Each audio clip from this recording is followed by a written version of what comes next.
Inform human, आप तक सच पहुंचे, यही हमारी कोशिश है। ह्यूमन में आप सभी दर्शकों का बहुत स्वागत है। मध्य प्रदेश पर्यटन विकास निगम के पूर्व अध्यक्ष, आध्यात्मिक व्यक्तित्व आदरणीय तपन जी भौमिक हमारे साथ हैं। आपका बहुत स्वागत है। धन्यवाद। राजनीतिक और आध्यात्मिक इन दो विषयों पर हम आपसे चर्चा करेंगे। जी, पहले मेरा सवाल ये है कि राजनीति और आध्यात्म, क्या इन दोनों का समावेश वर्तमान दौर में संभव है? देखिए, राजनीति और आध्यात्म, जी, अगर आध्यात्म नहीं होगा तो राजनीति भी संभव नहीं होगी। स्पष्ट रूप से कहा गया है, यतो धर्मो ततो जया। जहाँ पे धर्म होगा वहीं विजय श्री प्राप्त होगी। बिना अध्यात्म के, बिना धर्म के आप किसी भी राजनीतिक संगठन को लंबे समय तक नहीं चला सकते। तो निश्चित रूप से आध्यात्म का पुट ही नहीं, पूर्ण रूप से आध्यात्मिक लोगों के माध्यम से ही तो राजनीति चलना चाहिए। वही मैं समझता हूँ कि राजनीति के अंदर जितने प्रकार के विकार हैं वो दूर होगा। आज राजनीति में विकार क्यों है? विकार इसलिए कि वो धर्म से नहीं जुड़ा है। उनको मालूम भी नहीं सत्य क्या है, असत्य क्या है, सत्कर्म कौन से हैं, विकर्म कौन से हैं। तो ये सब जानने के लिए उसको आध्यात्म से जोड़ना होगा। किंतु जो आपका व्यक्तित्व है, आध्यात्मिक व्यक्तित्व, और वर्तमान में जो बदलते राजनीति के मूल्य हैं, इनमें सामंजस्य बिठाना क्या आपको थोड़ा चुनौतीपूर्ण नहीं लगता? नहीं, क्या है, जहाँ तक मैं तो भारतीय जनता पार्टी का कार्यकर्ता हूँ और भारतीय जनता पार्टी को वर्षों तक चला भी रहा हूँ। मैं उज्जैन संभाग में संगठन मंत्री भी रहा हूँ। तो निश्चित रूप से भारतीय जनता पार्टी की स्थापना से लेकर के आज तक हिंदुत्व ही राष्ट्रत्व है, ये हमारा मूल मंत्र है। राष्ट्र हित सर्वोपरि, ये हमारा मूल मंत्र है। सर्वधर्म समभाव, ये हमारा मूल मंत्र है। मूल्य आधारित राजनीति, ये हमारा मंत्र है। तो मूल्य आधारित राजनीति करके ही हम मानेंगे। मूल्य के खिलाफ हम नहीं जाएंगे, राष्ट्र धर्म के खिलाफ हम नहीं जाएंगे और हिंदुत्व के खिलाफ भारतीय जनता पार्टी नहीं जाएगी। मध्य प्रदेश में विधानसभा चुनाव करीब है जी, आध्यात्म की बात हो रही है, मूल्यों और सिद्धांत की बात हो रही है। यदि पार्टी इन सब मूल्यों का ध्यान रख रही है तो इस बार ऐसी क्यों स्थिति बनी कि जो भी नाम है वो सब उसको चयन के लिए दिल्ली से सारी कवायद शुरू करना पड़ रही है? देखिए, सारे नाम कोई दिल्ली के नहीं हैं, लोकल नाम है। स्थानीय स्तर पर जीतने वाला कैंडिडेट जो है उसी का नाम दिल्ली भेजा जाता है। और ये संभव ही नहीं है कि दिल्ली वाले आके यहाँ तय कर रहे हैं। ये आप लोगों ने कुप्रचार कर रखा है जी, विशेषकर मीडिया जगत ने कुप्रचार कर रखा है। प्रत्येक मंडल में हमारी टीम है, प्रत्येक मतदान केंद्र पे हमारी टीम है, मतदाता केंद्र की समिति है। हर मतदान केंद्र में हमारे 11 लोग हैं और अब तो और ज़्यादा हो गए। कई मंडलों को मिला के 4 मंडल, 5 मंडल, इनको मिला के एक विधानसभा है। हमारे अनेक सामाजिक संगठन हैं, हमारे परिवार संगठन है, विश्व हिंदू परिषद है, बजरंग दल है, विद्या भारती है, ग्राम भारती है, वनवासी कल्याण परिषद है। ऐसे अनेक हमारे संगठन हैं। ये सब लोगों से विचार विमर्श करके ही टिकट का वितरण होता है। आप लगातार यात्रा में हैं, हर विधानसभा में आपका सीधा संपर्क भी है। वर्तमान में क्या स्थिति है? वर्तमान में एक नंबर स्थिति।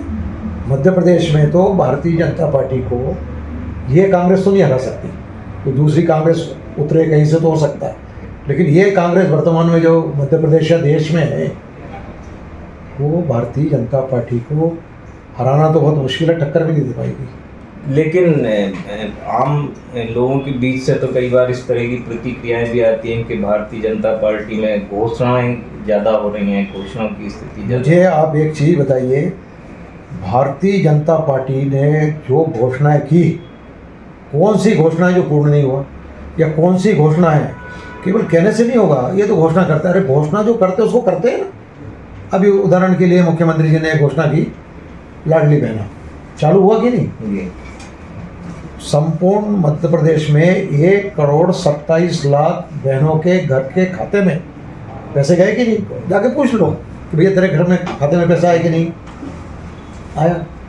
तो कौन सी ऐसी घोषणा है जो मुख्यमंत्री जी ने की हो या भारतीय जनता पार्टी की सरकार ने की हो और पूर्ण नहीं हो। ये जरूर है कि घोषणा कर करके काम इतना कर लिया है कि कांग्रेस उसको छू भी नहीं सकती। अब तो आप लोग स्वयं गांव-गांव घूम रहे हो, जिस गांव में जाने का रास्ता नहीं, वहाँ सड़क है, वहाँ पे स्कूल है, एकीकृत जो वनवासी क्षेत्रों में, आदिवासी क्षेत्रों में एकीकृत परिसर जो बना है, देखने लायक है, देखने लायक काम है। तो पैदा होकर के देख रहे हैं। निश्चित रूप से भारतीय जनता पार्टी को मध्य प्रदेश की जनता इस बार भी भारी बहुमतों से यह हासिल के लिए आशीर्वाद देगी। लेकिन कांग्रेस तो कह रही है कि जब पहली सूची आई तो कुछ और प्रतिक्रियाएं आई, जब दूसरी सूची आई तो कांग्रेस का कहना है कि भाजपा का जो आत्मविश्वास है वो डगमगा रहा है, इसलिए बड़े बड़े दिग्गजों को मैदान में लाना पड़ रहा है। देखिए, दरअसल में ये जो डगमगाने वाली बात है, उनका आत्मविश्वास डगमगा रहा है। उनका आत्मविश्वास, उनका विश्वास ही नहीं है। तो छोड़ के लोग भाग रहे हैं कांग्रेस को छोड़ करके, तो उसमें हमारा आत्मविश्वास डगमगाने का कारण ही नहीं है। धड़े गम जो हमारे आश्वस्त प्रधानमंत्री, आश्वस्त मुख्यमंत्री शिवराज सिंह चौहान, आश्वस्त प्रधानमंत्री नरेंद्र भाई मोदी, आज देखिए ना, वे विश्व को छूने जा रहे हैं।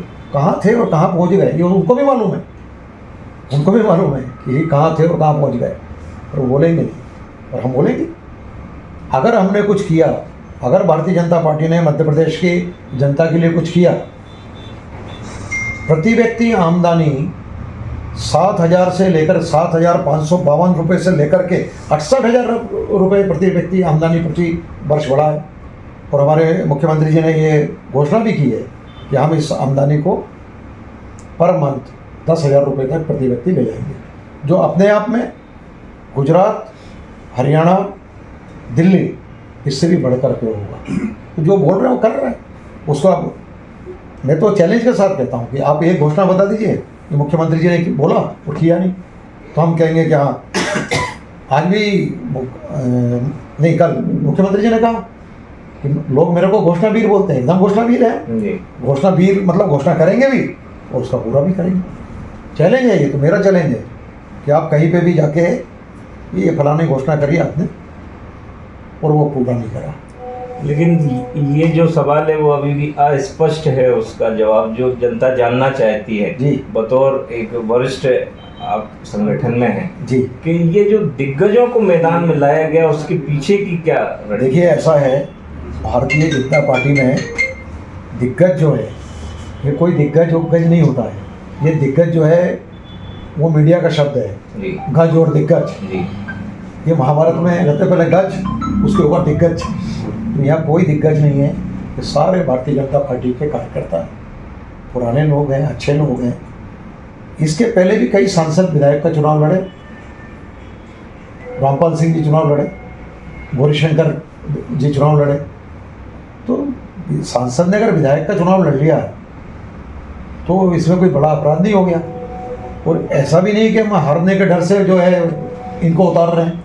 वो ये कैलाश विजयवर्गीय के ऊपर लोग कह रहे, अरे भाई कैलाश विजयवर्गीय यहाँ पार्षद रहे, कैलाश विजयवर्गीय महापौर रहे, कैलाश विजयवर्गीय विधायक रहे, केंद्रीय हमारे भारतीय जनता पार्टी में महामंत्री। आज अगर वो विधानसभा का चुनाव लड़ रहे हैं तो कोई पाप कर रहे हैं क्या, अपराध हो रहा है क्या?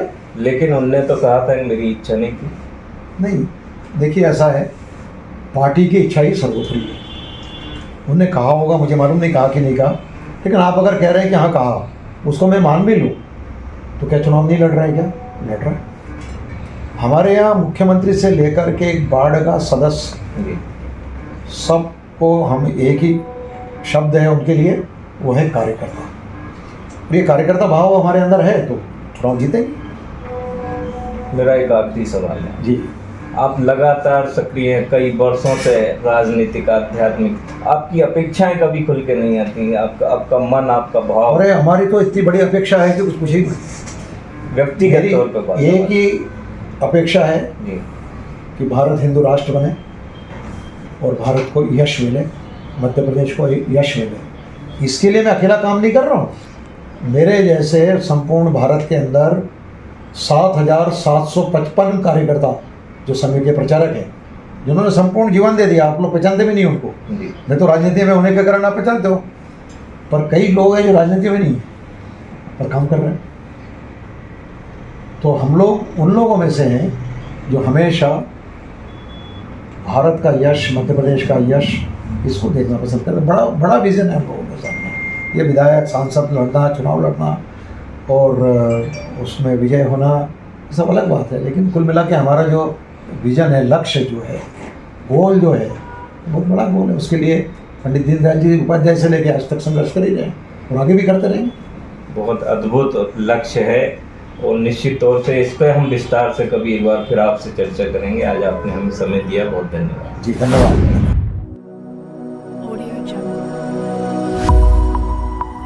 इन्फॉर्म ह्यूमन, आप तक सच पहुंचे, यही हमारी कोशिश है।